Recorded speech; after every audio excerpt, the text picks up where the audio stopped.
The Giants in on Kyle Tucker and Tatsuya Imai? No way. Let's talk about it. Locked on Giants, coming up right now.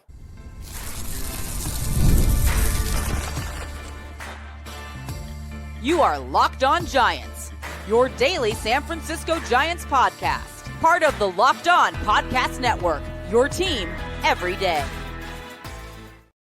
Hello, I'm Alan Stiles. Welcome to Locked On Giants, part of the Locked On Podcast Network, now the #1 sports podcast network. On the show, we provide daily episodes Monday through Friday talking about the San Francisco Giants in a way that combines passion, analytics with the eye test, and a little bit of fun. I'm from the Bay Area, but I live in Sacramento now, and I host a show at Sacktown Sports 1140, as well as emceeing Sacramento Rivercats games. All in all, I'm lucky enough to cover a team I've been a fan of all my life. Today, we are discussing the Giants reported as a dark horse in the Kyle Tucker sweepstakes. Could they be interested in Tatsuya Imai?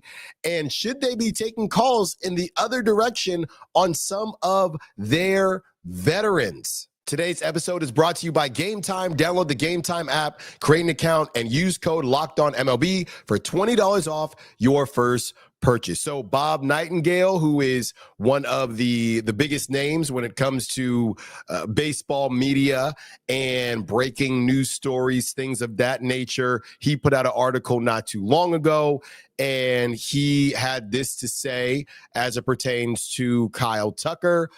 Kyle Tucker, native of, and by the way, I just want to say what's up to everybody. I feel like a lot of times I get right into the show because I have what I want to talk about. We don't have a ton of time all the time, but I hope everybody's enjoying their Tuesday. If you are listening to this on Wednesday, I hope you are enjoying your Wednesday. So shout out to you. We're getting through it. Tuesday's probably my least favorite day of the week. I don't know.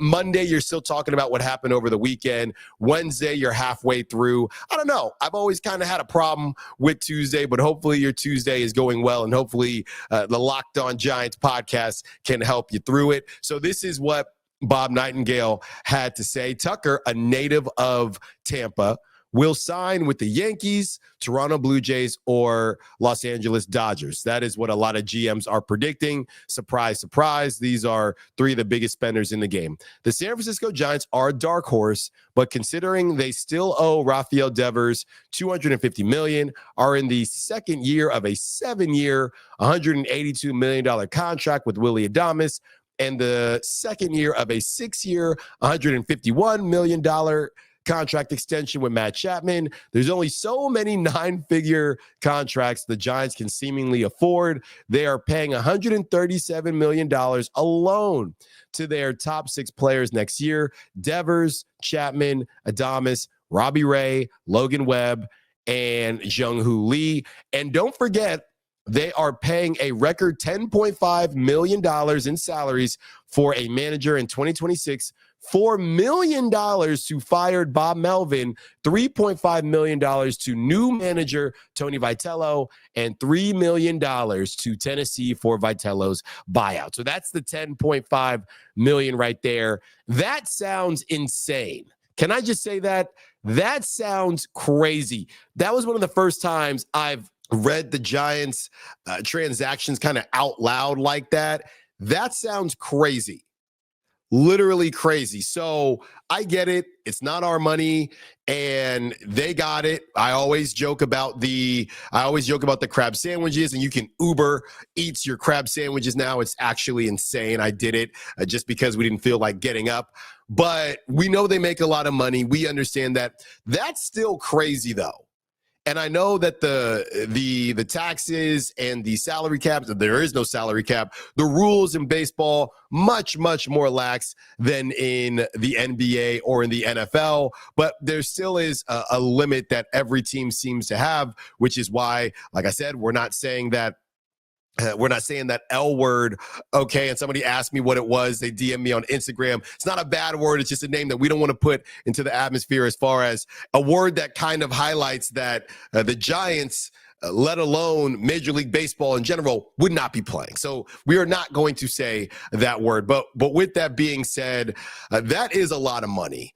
And do you feel like this money is being spent in the right way. The big contracts, look, we can continue to go back and forth on Matt Chapman, who does have a no trade clause as well. The Willy Adames thing, they had to, just kind of eat crow, and they didn't have a shortstop when they moved on from Brandon Crawford, and a lot of people didn't love how they moved on from Brandon Crawford, but they decided to do it. It's tough, man. It's tough. But a lot of these teams are in this situation. They're not even, I don't even think the Giants are in the top 10 for spending. I believe they were 12 this past season. So a lot of money is being thrown around.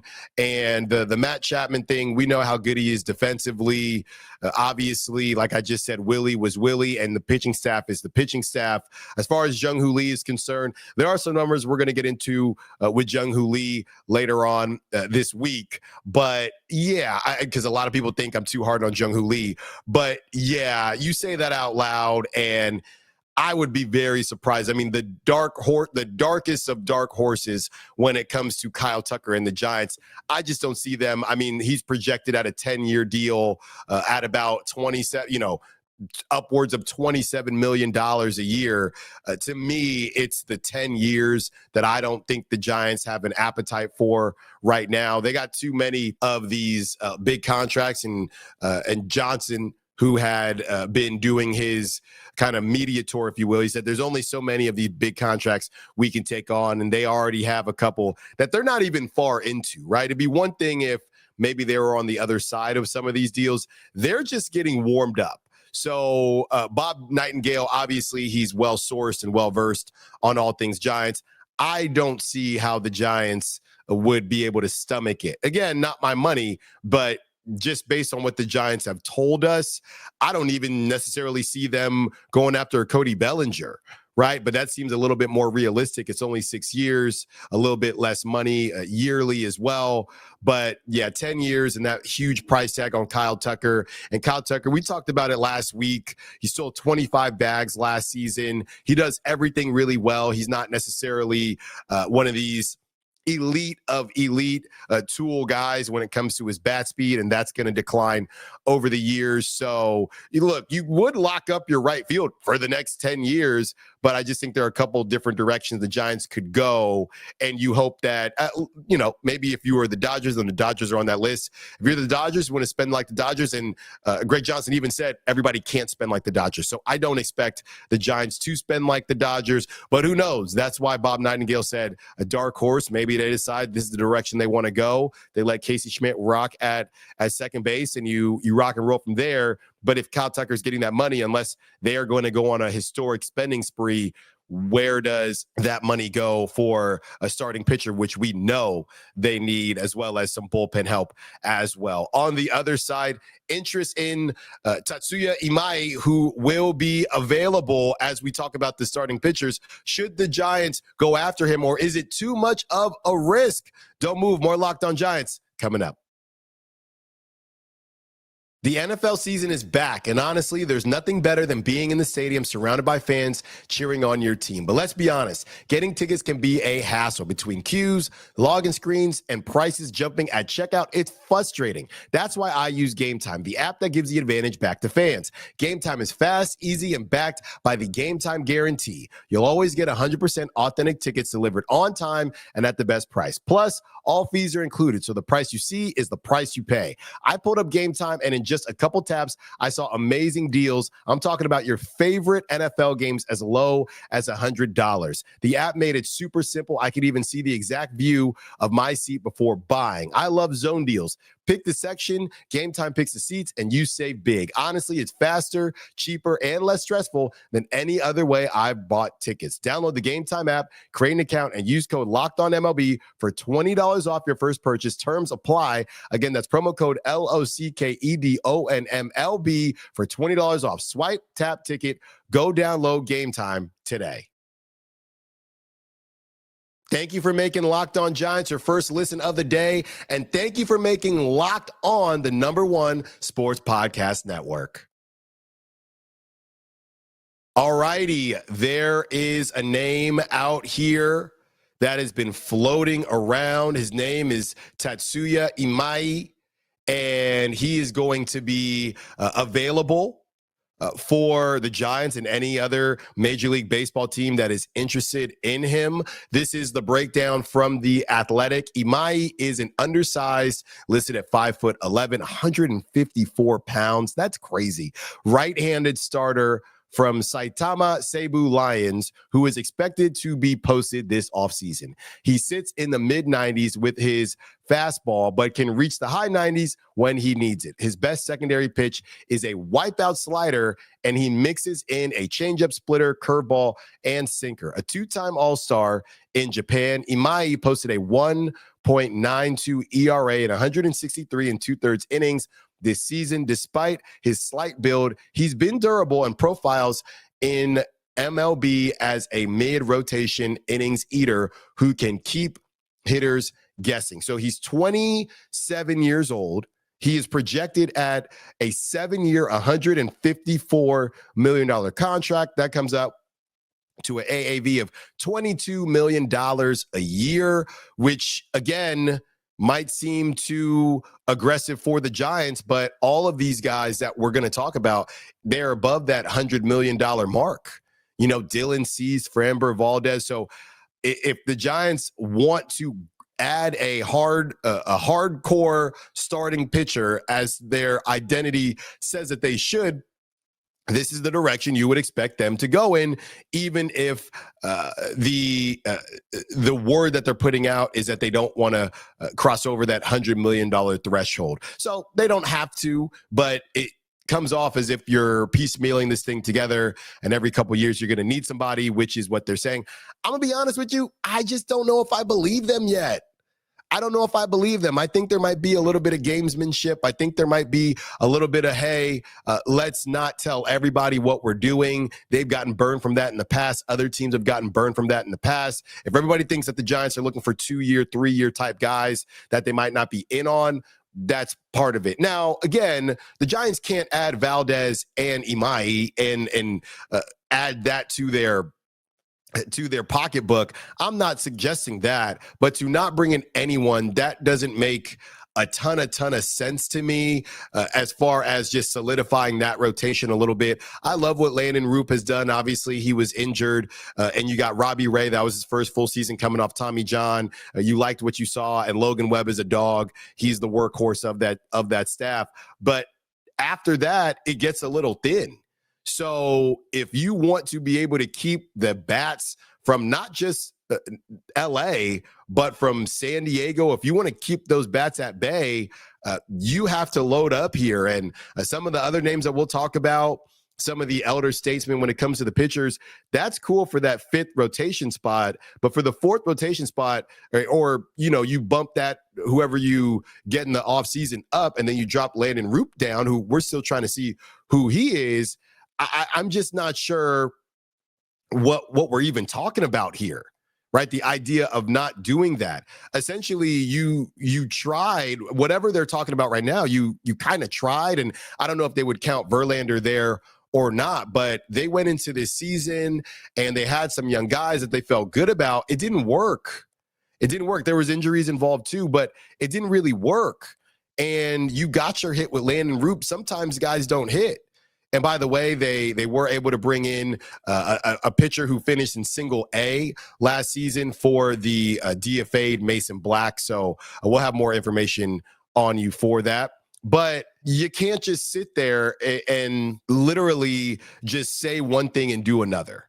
I think that's what I'm struggling with here when it comes to the Giants. And like I said, I'm not saying that you need to spend this type of money on every pitcher that you pick up, but I don't know how you move forward in the way you want to move forward by continuing to piecemeal and paper mache this thing together. So that is where this thing has kind of stopped for me. Now, it's a different conversation. Do I think Tatsuya Imai should be the guy that they go after? That's a different conversation, because obviously when guys are coming over from other leagues, it's always going to be a risk, right? It's always going to be a gamble no matter who you pay this money to. It could be somebody that's been in the league, but at least somebody that's been in the league, you know that they're used to how things work in Major League Baseball. They're used to the grind. You know what they've been through. I know that the write-up in The Athletic said that he has been durable, but there's that actually being healthy. Then there's the other side of it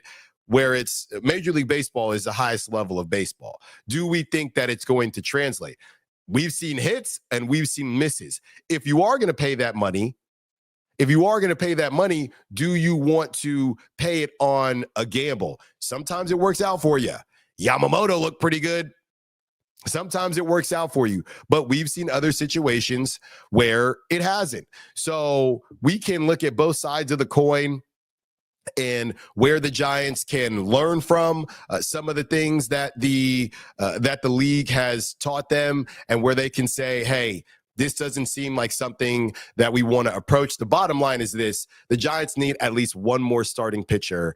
And if you want to go, I know, fine, I'll just say the name. Scherzer is a name that's been brought up, obviously, as a connection to Vitello. He's, 37 years old. There have been conversations to bring back Justin Verlander. There is a world between Framber Valdez and Scherzer and or Justin Verlander. I get that. And that can be where they're headed. We've talked about that, and we'll continue to talk about that. But you can't just focus on these later down the road type of guys. That, to me, and I think I said during the dream, the wish list situation, I think I had said Dylan Cease, in my opinion. There's Ranger Suarez as well. But it just feels like you just need to get what you want, right? And you're going to have to pay for it. Imai, if they have done their due diligence and they feel good enough as far as who he's going to be in this league, all right, go out and do it. But, there's always going to be an extra level of, oh my goodness, it reminds me of, and not so much anymore because European basketball players are kind of taking over the NBA. But there was I guess, stigma, for lack of a better term, where the question was, hey, how is this going to translate versus a college guy or whatever it is? And then you see guys over and over again starting to ball out, and that's not as much of an issue or a worry. And the reality is they're busts on both sides, right? They're American busts, they're European busts. It doesn't really make a difference. You can pull guys up from the minors and it doesn't work out for them, even though they've been balling in the minors, the same way you can sign somebody from Japan and it works out for you, or it doesn't. Do the Giants feel like probably their last big paycheck they're about to spend, do they feel like they want to spend it on Imai? I would just eat it and go get a Ranger Suarez or go get a Dylan Cease. That's what I would do. But we'll see what they do. One more segment with you. I got an update that I kind of buried the lead. There's a coaching update that I want to make sure everybody is aware of. So don't move. I will have that for you right after a quick word. More Locked On Giants coming up. The NBA is back, and there's no better place to get in on the action than FanDuel, the official sports betting partner of the NBA. Even if you miss the start of the game or want to ride the hot hand, FanDuel has live bets on everything from who will score next to fourth quarter comebacks. Plus, you can even combine your live bets into a same-game parlay for a shot at a bigger payout. It keeps every game exciting, especially when your team's making that late push. Right now, FanDuel is giving new customers $300 in bonus bets when your first $5 bet wins. So head to FanDuel.com, sign up, and play your game with FanDuel, the official sports betting partner of the NBA. So last segment with you today on this Tuesday, but we do have a bit of an update. This is from Alex Pavlovich, of course.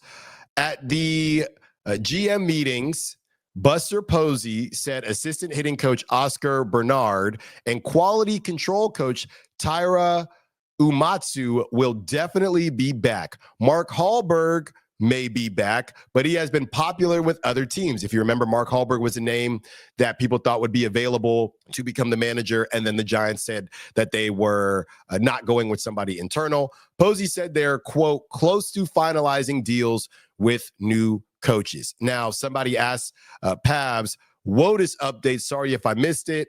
And Alex Pavlovich says, similar role to past few years. So that came out right before I started recording, actually. So those that are curious about the coaching aspect of things, and I know a lot of people like to know what's going on with Ron Wotus. He will be back, and he will be in a similar role to where he has been.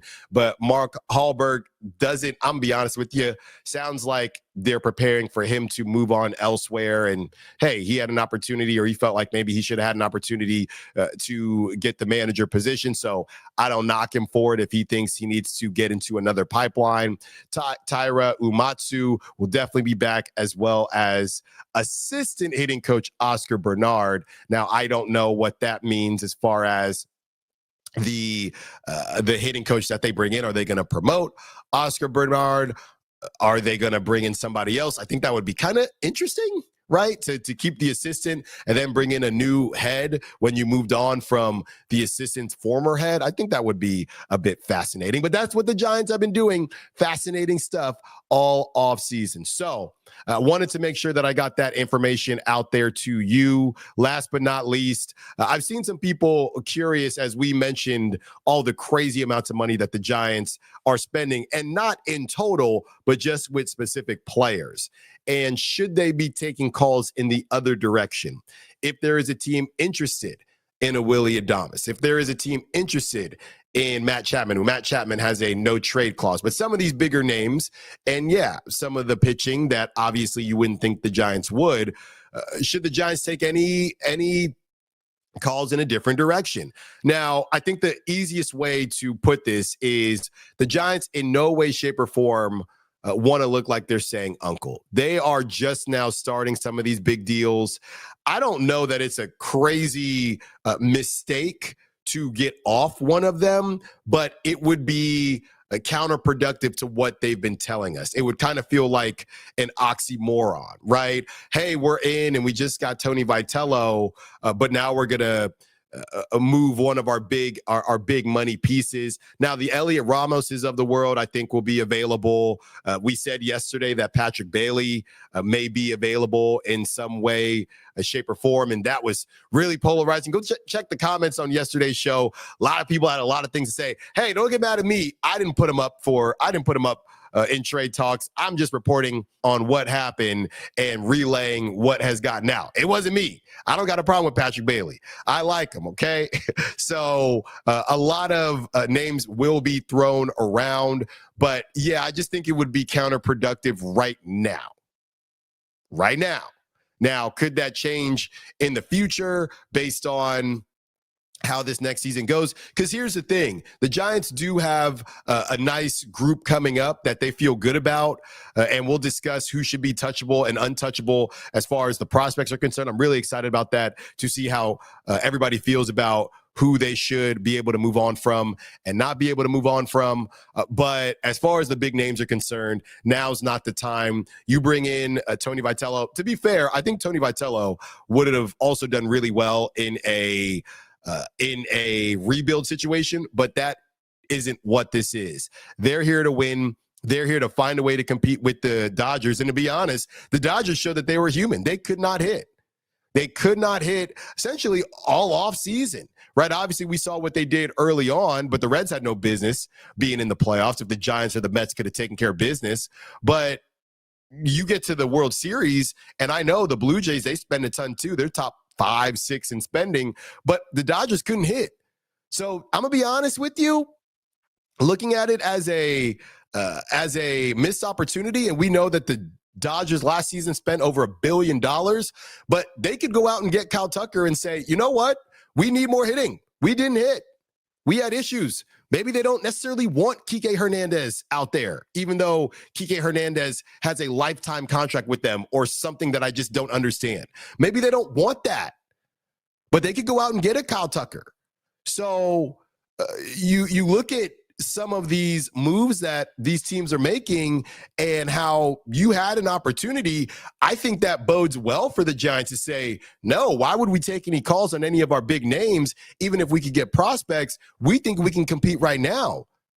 You saw the Dodgers bleed. You did. And maybe you missed out on that opportunity and they'll level up and go get Kyle Tucker this upcoming season, but you never know what could happen. Right? Their pitching, their bullpen, that was supposed to be their kryptonite. They ended up powering through with Glass now using him as a bullpen guy, and you had Sasaki, of course, but they showed they were human. So if you can figure some things out, there's a possibility that you could be that team that overtakes them. The Mets are probably kicking themselves. I know the Phillies are kicking themselves. A lot of teams, the Padres are the Padres, and Padres going to Padre, but a lot of teams are kicking themselves because this felt like the season, even with everything the Dodgers had. So now with that being said, going into this next season, teams like the Giants can say, we're right there. Now, whether you believe them or not is a different conversation, which to me is why this is where you dig in. This is where you go out, and if Imai is your guy, go get him. If Framber's your guy, go get him. If Dylan Cease is your guy, go get him. You have an opportunity. This is, and we know this from watching the Giants, baseball has the most parity out of any of the major sports. All these other sports, I'm watching the NFL is blowout central, right? And it's all fun and games. The Chiefs will probably be back in the Super Bowl. And it's probably going to be the Eagles or the Lions, whoever it is. The Blue Jays, I know they spent a lot of money, but the Blue Jays, they pop up and they have an opportunity to win the whole thing, right? A couple of years ago, the Diamondbacks. Going back to all those years, the Giants. So this is not the time to even look at that, regardless of whether I think those contracts are good or not. Right now is the time to dig your feet and dig your heels in and say, we have an opportunity. So let's go out there and let's go get it. Thank you for listening to Locked On Giants. Be sure to follow me on social media at @the_Styles Files, Styles with an I. Be sure to follow the official Locked On Giants account as well on TikTok and X. Thank you for making time for us each and every single day. Be sure to like, subscribe, download, all that stuff, and continue to spread the word. We will talk to you tomorrow. Until then, peace.